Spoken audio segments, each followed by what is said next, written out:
Oh wait, shit. Clock. One of the weirdest events in the WCA arsenal. Is it a cube? Is it a puzzle? Is it my father who left me when I was 5? Clock is a WCA event introduced in 2007, I think, and it was first an average of 3 event until it was changed into an average of 5 in 2009.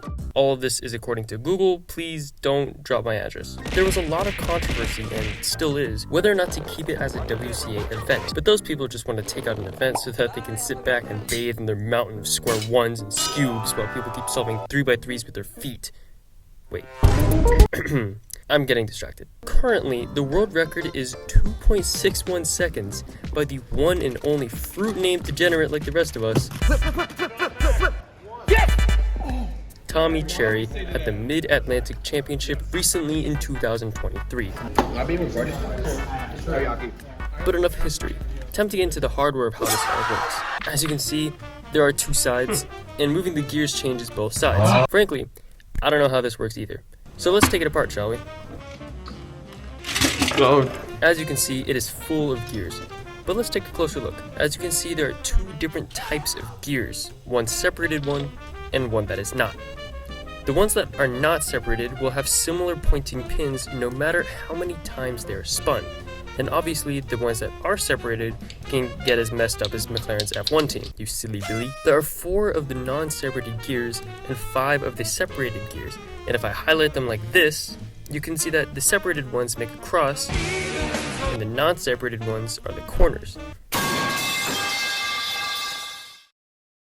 This knowledge will come in handy later. But what are these nipple-shaped doohickeys? To explain them, they dictate what gears will be turned when you turn the gear, and you can change which section to turn simply by activating or deactivating the pin as such. And it works internally by physically detaching itself from the gear's teeth. Let me show you. See how just the upper left pin is activated and the rest are deactivated? Now let's look at this internally. This is the pin that is currently activated. Watch the gears as I turn the corner gear.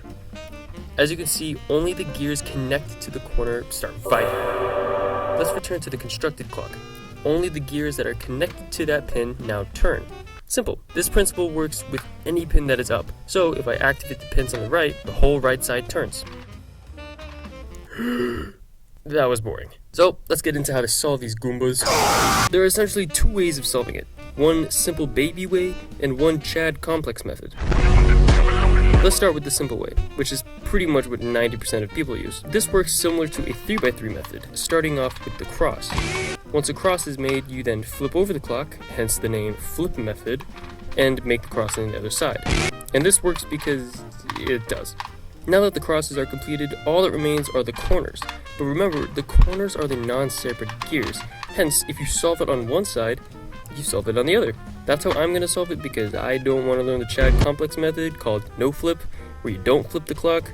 I swear I am not making this up. Now, is it fast? Sort of. Is it efficient? Only if you're god-tier blind. My hands are messy. Does TJ give me shit for it every single time we do clock because he tries to one-up me? Absolutely. And in this video, we are going to compete in it.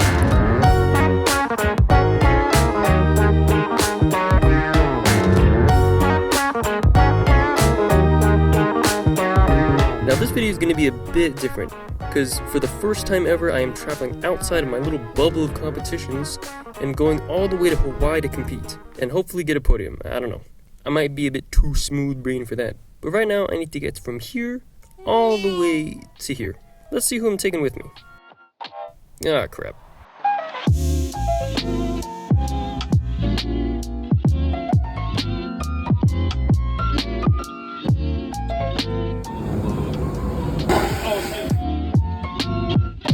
Hey guys, we made it to Hawaii. Yeah, we got Han.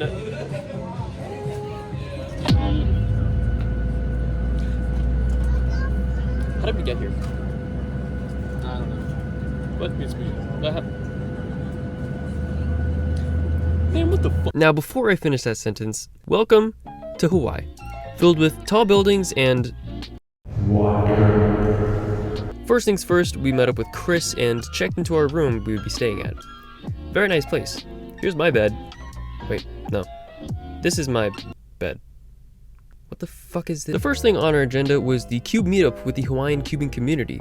Lots of nice people, nice to see the community before the comp the next day, and it was in the middle of a mall.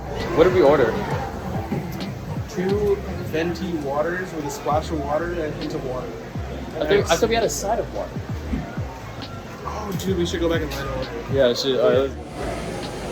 did they remember the hint of water in here? Oh, shit. Anyway, after we got back, we were all so tired and fell right asleep. The rest of us are just gone. Well, I mean, we just flew in today. DJ, let's play chess. I'm going to shoot you. It's 9:20, which means it's 12 for me and Steven. Remind me how many hours? 6. So it's like 3 a.m. for you right now. Why comp? But now we move on to the first competition.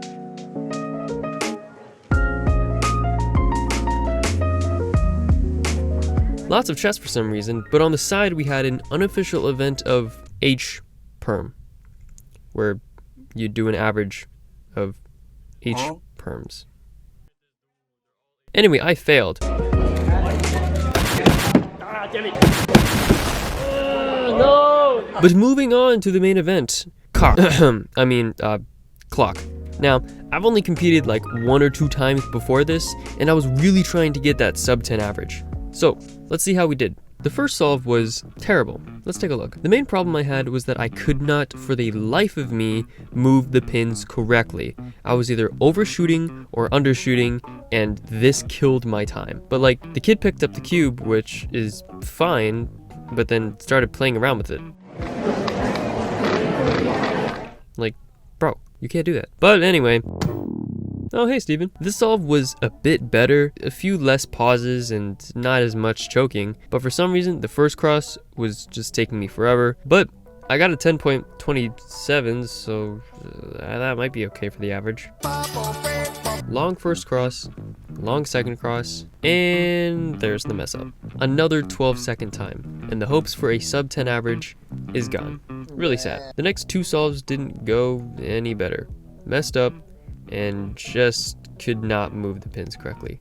12.19 average, and not even a single sub 10 single. Is that PR average at the time? Yes, but as you can see, I am not happy. The whole day didn't really go well either. Pyraminx and 3x3 kind of sucked, but oh well. 2 days later, and I finally secured the bag of my first podium. 3rd in 4x4, and 2nd in Pyraminx. Didn't expect any of that to happen. Well, now you're probably looking at the length of the video and realizing that it's almost finished. So, is this video all for nothing? Absolutely not. Because a month later at Western Championship, I got to commentate so much. Your complexion is perfect. You gotta tell us your skincare routine. Water. But mainly, I secured that sub 10 clock average. We don't talk about this one. Absolutely based. Don't tell me otherwise. And didn't record any of it. But that's the end of the video. Thank you so much for watching. And I'll see you later. Still works. Oh, okay. You guys don't want any more? It's a very cinematic shot, let me tell you.